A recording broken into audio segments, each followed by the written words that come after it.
Hello everyone, সবাইকে আদাব ও নমস্কার। আজকে আপনাদের সাথে শেয়ার করব ব্রয়লার মুরগি কিভাবে দেশি মুরগির স্বাদে রান্না করা যায়। আপনারা এই রেসিপিটা করে বাসার সবাইকে খাওয়াবেন, সবাই আঙুল চেটে পুটে খাবে। এখানে আমি প্রায় একটি ব্রয়লার মুরগি নিয়েছি। ব্রয়লার মুরগির আমি গলা নেইনি আর পা নেইনি। ব্রয়লার মুরগিটা আমি হলুদ লবণ দিয়ে সুন্দর করে ম্যারিনেট করে রেখেছি। এবার প্যানে সরিষার তেল দিয়ে এই মাংসগুলো আমি একটা একটা করে প্রায় 2 বার মাংসগুলো লাল করে ভেজে নেব, কারণ ব্রয়লার মুরগিটা একটু নরম হয় তো। লাল করে ভেজে খেয়ে দেখবেন, খেতে খুব ভালো লাগবে। যে তেল ছিল সেই তেলের ভিতর তেজপাতা, শুকনো মরিচ, জিরা ফোড়ন দিলাম আর বেশ ভালো পরিমাণে এলাচ, দারচিনি আর লবঙ্গ দিয়ে পেঁয়াজ কুচিতে একটু ভাজা ভাজা করে নেব।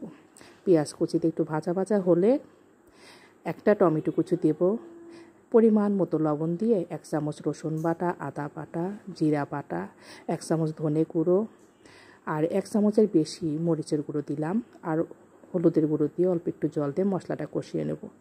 এই রেসিপিটা ব্রয়লার মুরগিতে আপনারা একটু ঝাল দিয়ে খাবেন, তাহলে সুন্দর লাগবে। আমার মশলাটা কষানো হয়ে গেছে, এখন মাংসটা ছেড়ে দিয়ে সুন্দর করে মাংসটা কষিয়ে নেব। এইভাবে আপনারা যদি ব্রয়লার মুরগি রান্না করে খান, সবাই পছন্দ করবে। আমার মাংসটা অনেকটাই কষানো হয়ে গেছেন, পরিমাণ মতো জল দিয়ে আমি মাংসটা ফুটতে দেব।